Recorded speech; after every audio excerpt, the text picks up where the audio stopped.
পলিটিক্সটা, আমার লাইফটা, আমার গোল আমি খুব ক্লিয়ার, এটা খুব বিস্তৃত না। আমার ক্লিয়ারটা হচ্ছে আমি চাই যে আমার লড়াইটা একটা ইনসাফের রাষ্ট্র প্রতিষ্ঠার, ইনসাফের ন্যূনতম একটা সমাজ প্রতিষ্ঠার, এবং সেই সংগ্রামটা একটা দীর্ঘ সংগ্রাম। ওই ইনসাফের সংগ্রামটা করতে গিয়া যদি আমার কোনোদিন প্রধানমন্ত্রী হওয়া লাগে, সেটুকুন হিম্মত মানসিকতা আমার আছে। যদি মন্ত্রী হওয়া লাগে, যদি এমপি হওয়া লাগে, ওকে। যদি কিছুই না হওয়া লাগে, সারা জীবন যদি রাস্তা পড়ে থাকা লাগে, এর মানে এমপি হওয়া, মন্ত্রী হওয়া অথবা কিছুই না হওয়া, এগুলো হলো একটা আমার ওই কাজের অংশ, মানে এটা একটা জাস্ট পার্ট ওই কাজটাকে পৌঁছানোর জন্য। মানে এমপি হওয়াটা গোল না, গোল আমার ওই ইনসাফের রাষ্ট্রের আন্দোলনটা।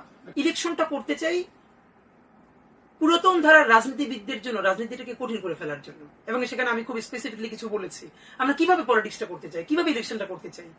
এমপি হওয়াটা ইম্পর্টেন্ট না, ইলেকশনটা করা। এবং আমাদেরকে কেন্দ্র করে আরো অনেক তরুণ তারা যদি এই আইডিয়া ফলো করে পলিটিক্সে আসে, এইটা হলো আমাদের কাজ। এমপি আগামী 50 বছর পরে হতে পারি, নাও হতে পারি,